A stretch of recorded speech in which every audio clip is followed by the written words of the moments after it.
जी हाँ, नमस्कार साथियों, आप सभी का पुनः सलाम जी चैनल पे बहुत बहुत स्वागत है साथियों। इस वीडियो के माध्यम से आप लोगों को एक बहुत ही ज़बरदस्त बम्पर वैकेंसी से रूबरू कराने वाला हूँ साथियों। और वो वैकेंसी है होम गार्ड, क्योंकि होम गार्ड एक ऐसा वैकेंसी है साथियों जो कि 2024 का जो आगमन हुआ है उसी के आधार पर हमें यहाँ पे देखने को मिला है। और यदि हम पोस्ट की बात करें साथियों, तो पोस्ट बहुत ही ज़बरदस्त है साथियों। यहाँ पे लगभग 10,285 पोस्टों के साथ में इस वैकेंसी का आगमन हुआ है। सो ऐसे जितने भी मेरे प्रिय साथी हैं जो कि होम गार्ड में अपने आप को देखते हैं या फिर इसमें नौकरी करना चाहते हैं, उनके लिए यहाँ पे बहुत ही ज़बरदस्त अवसर उन्हें यहाँ पे मिल रहा है साथियों। सो यहाँ पे मैं पूरा डिटेल से आप लोगों को जानकारी देने वाला हूँ कि सिलेक्शन प्रोसेस क्या है और क्वालिफिकेशन क्या रखा गया है और ऑनलाइन प्रोसेस क्या है। इन सब के बारे में हम यहाँ पे इस वीडियो में पूरा डिटेल से चर्चा करने वाले हैं। सो आप सभी का मैं पुनः बहुत बहुत स्वागत करता हूँ साथियों। सो आप लोगों का ज़्यादा समय न लेते हुए मैं डायरेक्ट लेके चलता हूँ साथियों नोटिफिकेशन में, और आप लोगों को पूरा डिटेल से यहाँ पे जानकारी देता हूँ। यदि मैं इस वैकेंसी की बात करूँ साथियों, तो यह वैकेंसी है दिल्ली गवर्नमेंट का, ठीक है। सो हम यहाँ पे एक एक पे चर्चा करेंगे। सो इसका जो स्टार्टिंग डेट पे मैं थोड़ा सा यहाँ पे नज़र डालता हूँ पहले, ठीक है। सो जैसे कि आप यहाँ पे देख पा रहे होंगे विज्ञापन में आप यहाँ पे नज़र डाल पा रहे होंगे, विज्ञापन संख्या जो दिया गया है वो आप देख सकते हैं। इसके बाद में ये ऑफिशियल नोटिफिकेशन है साथियों, ठीक है। इसके बाद में यदि मैं यहाँ पे बात करूँ साथियों ऑनलाइन आवेदन की, है ना। सो इसका जो ऑनलाइन जो प्रारंभ हो चुका है साथियों 24/1/2024, है ना। 24 जनवरी से ये जो है आवेदन स्टार्ट हो चुके हैं। और इसका जो अंतिम डेट दिया गया साथियों वो दिया गया है 13/2/2024, अर्थात 13 फरवरी 2024 तक आपको फॉर्म फिल करना है, ठीक है। इसके बाद में यदि हम यहाँ पे चर्चा करें साथियों, ये वैकेंसी है होमगार्ड का, जैसे कि मैंने आप लोगों को स्टार्ट में ही बता दिया है कि इसका होमगार्ड का है, ठीक है। और इसमें जो Bombay Bombay home guards act यानी कि 1947 के तहत दिल्ली हेतु विस्तारित के अनुसार एक स्वैच्छिक व्यक्ति का निकाय है। और होमगार्ड के स्वैच्छिक चरित्र को माननीय सर्वोच्च न्यायालय, इसमें सर्वोच्च न्यायालय द्वारा सिविल अपील द्वारा अपील संख्या जो कि दिया गया है 2759/2015 में 11 मार्च 2015 के निर्णय आदेश सहित न्यायालयों द्वारा कई बार बरकरार रखा गया है। इसके बाद में यहाँ पे क्या कहा जाता है कि जो पूर्व में किए गए नामांकित निर्धारित अवधि के लिए थे, जो कि होमगार्ड स्वयं सेवकों का वर्तमान नामांकन बॉम्बे होमगार्ड के अधिनियम के आधार पर जो 1947 में दिल्ली होमगार्ड नियम जो कि 1959 के अनुसार स्वैच्छिक सेवा हेतु निर्धारित अवधि के लिए ये जो है यहाँ पे वैकेंसी जारी किया गया है। इसके बाद में यहाँ पे और डिटेल से जानकारी यहाँ पे देखते हैं साथियों। यहाँ पे आप देख पा रहे होंगे जो टोटल पोस्ट यहाँ पे निकाले गए हैं 10,285 टोटल पोस्ट है, जो कि होमगार्ड स्वयंसेवक के लिए है। और जो कि 3 साल की अवधि के नामांकन जिसे 2 साल तक बढ़ाया जा सकता है, ये यहाँ पे नोटिफिकेशन में कहा गया है, ठीक है। तो इसके लिए ऑनलाइन आवेदन प्रारंभ किए जाते हैं। जो यहाँ पे डेट जारी कर दिया गया है, जिसमें अनुसूचित जाति, ठीक है, अनुसूचित जाति और अनुसूचित जनजाति एवं अन्य पिछड़े वर्ग के उम्मीदवारों के लिए क्रमशः यहाँ पे 15% और 7.5% और 27% का आरक्षण है। यदि मैं यहाँ पे बात करूँ साथियों अनुसूचित जाति की, सो अनुसूचित जाति के लिए यहाँ पे आरक्षण जो दिया गया है वो दिया गया अनुसूचित जाति के लिए 15%। और यहीं पे अनुसूचित जनजाति की यदि मैं यहाँ पे चर्चा करूँ साथियों, तो अनुसूचित जनजाति के लिए 7.5% का जो यहाँ पे आरक्षण मिला है। और उसके बाद में यदि मैं यहाँ पे बात करूँ साथियों पिछड़ा वर्ग की, सो पिछड़ा वर्ग के लिए यहाँ पे रखा गया है 27% आरक्षण, ठीक है। जो कि प्रत्येक श्रेणी में 1/3 अर्थात 33% जो रिक्तियाँ जो है महिलाओं के लिए भी यहाँ पे रखा गया है, ठीक है। तो ये जो वैकेंसी है साथियों महिला और पुरुष दोनों के लिए है, ठीक। तो यह आरक्षण यहाँ पे क्या कहा जा रहा है, आरक्षण शैक्षणिक आरक्षण हेतु 10% रिक्तियां जो है भूतपूर्व सैनिकों के लिए भी यहाँ पे रखा गया है, ठीक है। और जिनकी उपलब्धता नहीं होने पर जो है पूर्व में जो सीपीएफ कर्मियों से एवं दोनों से उपलब्ध न होने पर सामान्य उम्मीदवारों से नामांकन किया जाएगा। और रिक्त अस्थायी है जिन्हें जिन्हें क्या किया जाएगा, अंतिम नामांकन के समय वास्तविक आवश्यकता के आधार पर घटाया या बढ़ाया जा सकता है। ये यहाँ पे नोटिफिकेशन में कहा गया है। इसके बाद में हम यहाँ पे चर्चा करते हैं साथियों, पात्रता मानदंड यहाँ पे क्या रखा गया है, क्वालिफिकेशन क्या रखा गया है।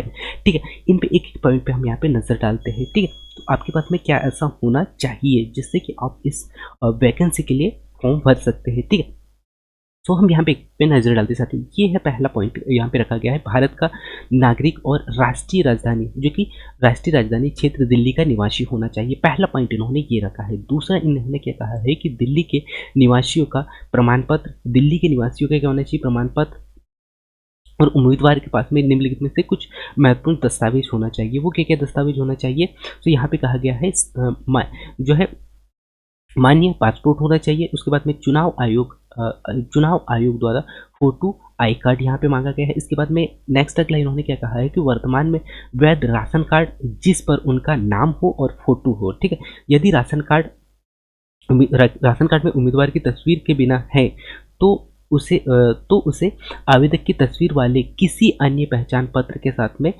समर्पित होना आवश्यक है। तो इन पॉइंटों को आपको यहाँ पे नजर डालते हुए चलना होगा साथियों। इसके बाद में इन्होंने क्या कहा है, परिवहन विभाग या फिर हम कह सकते हैं जीएनसीटी दिल्ली द्वारा जारी वैध ड्राइविंग लाइसेंस भी यहाँ पे मांगा गया है। ठीक है, इसके बाद में इन्होंने क्या कहा साथियों, दिल्ली में जो आवासीय पते के साथ में फोटो युक्त सार्वजनिक क्षेत्र के बैंक खाते की विविध सत्यापित पासबुक भी आपको यहाँ पे लगेगा। उसके बाद में राजस्व विभाग का जो जीएनसीटी दिल्ली के समक्ष प्राधिकृत प्राधिकारी जो होंगे, प्राधिकारी द्वारा जारी प्रमाण पत्र भी आपको यहाँ पे लगने वाला है। तो यहाँ पे कुल मिला के जो डॉक्यूमेंट्स यहाँ पे मांगा गया है, 6 डॉक्यूमेंट्स मांगा गया है। तो एक एक डॉक्यूमेंट्स पे आपको अच्छे से नजर डालना है। इसके बाद में यहाँ पे एज जो रखा गया साथियों, एज रखा गया, उम्र रखा गया है यहाँ पे 20 से 45 वर्ष तक, क्योंकि 20 से 45 वर्ष के मध्य में यदि आपका एज हो तो आप फॉर्म भर सकते हैं। इसके बाद में जन्म जो होना चाहिए आपका 2/11/1979 से लगभग जो है 1/1/2004 के बाद में नहीं होना चाहिए। ठीक है, तो ये आपका डेट ऑफ बर्थ इसके मध्य में होना चाहिए जो दिया गया है। इसके बाद में पूर्व सैनिक या फिर जो पूर्व यहाँ पे रखा गया है, ये इसके आधार पे आप देख लीजिएगा। उसके बाद में 54 यहाँ पे जो पूर्व सैनिक है उनके लिए यहाँ पे एज रखा गया है 54, अर्थात 54 वर्ष यहाँ पे रखा गया है। ठीक है, और उसके बाद में शैक्षणिक योग्यता यहाँ पे रखा गया साथियों 12वीं पास, और जो सीनियर सेकेंडरी आपके पास में कंप्लीट होने चाहिए। भूतपूर्व सैनिक या फिर भूतपूर्व जो कर्मचारी है उनको यहाँ पे 10th पास रखा गया है। और ऊंचाई पुरुष के लिए यहाँ पे न्यूनतम रखा गया साथियों 165 और महिलाओं के लिए है 152। ठीक है, तो यहाँ पे एक एक पॉइंट पे आपको नजर डालना है। तो ऊंचाई आपको याद रखना है, यहाँ पे 165 है, और जो महिलाएं जो है पुरुषों के लिए उन्होंने 165 मांगा है और महिलाओं के लिए 152 यहाँ पे रखा है। ठीक है, इसके बाद में कुछ महत्वपूर्ण पॉइंट और है जो कि हमें यहाँ पे पता होना चाहिए साथी। ठीक है, इसके बाद में इन्होंने क्या कहा है यहाँ पे कि जो उम्मीदवार जो होंगे, उम्मीदवार के पास में केंद्र शासित प्रदेश दिल्ली के निवासी का क्या होना चाहिए, प्रमाण होना चाहिए, प्रमाण शिक्षा या आयु आरक्षण और बोनस अंक से संबंधित प्रमाण पत्र दस्तावेज होना चाहिए। और वे लिखित परीक्षा के बाद में दस्तावेज सत्यापन के दौरान प्रस्तुत किए जाने हैं, और इन्हें नामांकन हेतु विज्ञापन प्रकाशित की तारीख से पहले जारी किया हुआ होना चाहिए। ये यहाँ पे रखा गया है। ठीक है, तो ये आपको यहाँ पे पता होना चाहिए साथी। उसके बाद में इन्होंने क्या कहा है कि उम्मीदवार को दौड़ में उत्तीर्ण होना आवश्यक है, और कितना समय यहाँ पे मांगा गया है, कितना किलोमीटर आपको रनिंग करना है, एक एक पॉइंट पे हम यहाँ पे नजर डालते हैं। ठीक, तो यहाँ पे रखा गया साथियों जो 30 वर्ष जिनका है 30 वर्ष वाले जो स्टूडेंट होंगे उनके लिए यहाँ पे रखा गया साथियों। पुरुषों के लिए यहाँ पे रखा गया है यहाँ पे जो है 1600 यानी कि 1600 मीटर आपका रनिंग होगा, जो कि आपको कंप्लीट करना होगा साथियों 6 मिनट में, ठीक है। सो ये आपको यहाँ पे याद रखना है। इसके बाद में यदि किसी का उम्र जो है 30 से 40 वर्ष के मध्य में है, ठीक है, तो उनको यहाँ पे 1600 किलोमीटर के लिए समय दिया जाएगा साथियों, वो दिया जा रहा है 7 मिनट का। इसी के बाद में यदि किसी का उम्र 40 से 45 के मध्य में है, ठीक है, सो उनके लिए यहाँ पे जो मीटर है साथियों, रनिंग करना है उन्हें 1600 मीटर जो कि कितने 8 मिनट में, ठीक है। ये आपको यहाँ पे याद रखना है। और यदि कोई 45 वर्ष से अधिक उम्र का यदि कोई भूतपूर्व सैनिक है, तो उनके लिए जो 1600 मीटर जो है साथियों कितने 10 मिनट में उन्हें कंप्लीट करना होगा, ठीक है। तो ये यहाँ पे पुरुषों के लिए रखा गया है, जो कि 30 वर्ष के यदि 30 वर्ष का यदि आपका एज है, तो आपको यहाँ पे 1600 मीटर जो कि 6 मिनट में कंप्लीट करना होगा। और यदि 30 से 40 के मध्य में यदि आपका एज है, तो यहाँ पे 1600 मीटर जो कि 7 मिनट में कंप्लीट करना होगा। और यदि 40 से 45 के मध्य में यदि आपका एज हो, तो आपको यहाँ पे 1600 मीटर जो कि 8 मिनट में कंप्लीट करना होगा, ठीक है। और उसके बाद में यदि भूतपूर्व सैनिक यदि आप हो, तो आपको 1600 जो मीटर है वो 10 मिनट में कंप्लीट करना होगा। ये मैंने आप लोगों को यहाँ पे पूरा डिटेल में जानकारी दे दिया है। इसके बाद में जो महिलाएं हैं उनके लिए यहाँ पे क्या रखा गया है, उस पर हम यहाँ पे नज़र डालते हैं। सो महिलाओं के यहाँ पे के लिए यहाँ पे रखा गया साथियों, जो 30 वर्ष जिनका एज है, जिनका उम्र है, उनके लिए जो 1600 मीटर के लिए 8 मिनट का यहाँ पे समय दिया जा रहा है। और जो 30 से 40 वर्ष के मध्य में जिनका जो उम्र है, उनको यहाँ पे 1600 मीटर जो कि 9 मिनट में कंप्लीट करना होगा, ठीक है। इसके बाद में 40 से 45 जिनका एज है, जिनका उम्र है, उनको यहाँ पे जो है 1600 मीटर जो कि 10 मिनट में कंप्लीट करना होगा, ठीक है। इसके बाद में 45 वर्ष से यदि अधिक कोई भूतपूर्व सैनिक है, तो उनके लिए जो 1600 मीटर जो होगा साथी, 1600 मीटर जो कि 12 मिनट में इनको कंप्लीट करना होगा, ठीक है। तो ये जो रनिंग के लिए इन्होंने जो समय और जो दूरी दिया है, इनको आपको क्वालिफाई करना ही है, ठीक है। क्योंकि ये जो समय दिया गया उसी के आधार पर आपको समय के आधार पर आपको यहाँ पे पास होना अनिवार्य है, ठीक है। इसके बाद में इन्होंने कुछ महत्वपूर्ण पॉइंट दिए हैं, उनसे भी मैं आप लोगों को यहाँ पे रूबरू करा देता हूँ, जो कि आपको पता होना चाहिए साथियों। ये यहाँ पे कहा जा रहा है साथियों कि केवल वे उम्मीदवार जो शारीरिक माप और दक्षता परीक्षण मीटर दौड़ एवं ऊंचाई माप में आहर्तता प्राप्त करते हैं वे ही लिखित परीक्षा में भाग ले सकते हैं। ये स्पष्ट शब्दों में इन्होंने कहा है, ठीक है। इसके बाद में इनका क्या कहना है साथियों कि जो चयन योग्यता कैसा होगा, मेरिट के आधार पर होने वाला है, ठीक है। मेरिट के आधार पर किया जाएगा, जिससे लिखित परीक्षा के अंकों में बोनस अंकों को भी जोड़कर अंतिम रूप यहाँ पे दिया जाएगा। और चयनित उम्मीदवारों को मेडिकल परीक्षा उत्तीर्ण करनी होगी। और साथ ही साथ इन्होंने कहा है कि जो पुलिस के लिए यहाँ पे जो है क्लियरेंस प्रमाण पत्र जमा करना होगा, और जिसे दिल्ली पुलिस की वेबसाइट से प्राप्त किया जा सकता है। और विस्तृत निर्देश नामांकन पोर्टल पर DGHG के वेबसाइट पर आपको यहाँ पे देखने को मिलेगा, ठीक है। इसके बाद में बहुत सारे लोगों के मन में ये एक क्वेश्चन होगा कि इसका जो शुल्क है, आवेदन शुल्क क्या है। सो आवेदन शुल्क भी इन्होंने यहाँ पे रखा है साथियों। आवेदन शुल्क जैसे कि आप यहाँ पे देख पा रहे होंगे, ऑनलाइन आवेदन करने के लिए उम्मीदवारों को ऑनलाइन गेटवे के माध्यम से कितने 100 रुपीज़, यानी कि इसमें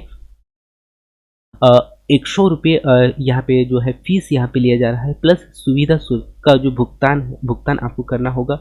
और एक बार भुगतान किया, यानी कि एक बार भुगतान हो जाने के पश्चात आवेदन जो है, आवेदन शुल्क किसी भी परिस्थिति में वापस नहीं होगा। ये यहाँ पे इन्होंने स्पष्ट शब्दों में कहा है। और उम्मीदवार महाविद्यालय होमगार्ड दिल्ली के नामांकन पोर्टल, जैसे कि आप यहाँ पे दिया गया है DGHGENROLLMENT.in पर आप इस वेबसाइट में जाकर आप ऑनलाइन कर सकते हैं। और यहाँ पे जो है पूरा वेबसाइट, यहाँ पे 2 वेबसाइट दिया गया है, इनके माध्यम से आप अपना जो फॉर्म है उसको आप कंप्लीट यहाँ से कर सकते हैं साथियों, ठीक है।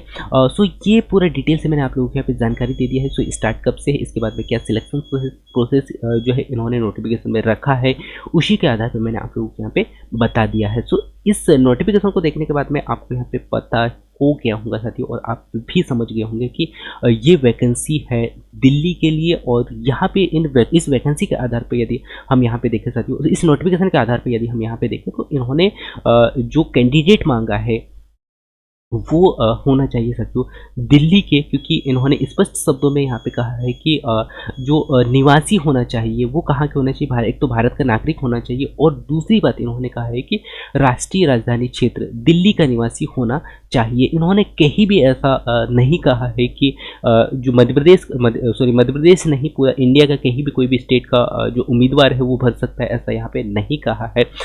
भारत का नागरिक हो, और साथ ही साथ इन्होंने कहा है राष्ट्रीय राजधानी क्षेत्र जो कि दिल्ली का निवासी होना चाहिए। ठीक है, सो ये पूरा डिटेल से मैंने आप लोगों को यहाँ पे जानकारी दे दिया है। सो मैं उम्मीद करता हूँ कि इस नोटिफिकेशन से आप बहुत ही अच्छा से रूबरू हो पाए होंगे, और यदि फिर भी आपको कोई डाउट हो तो आप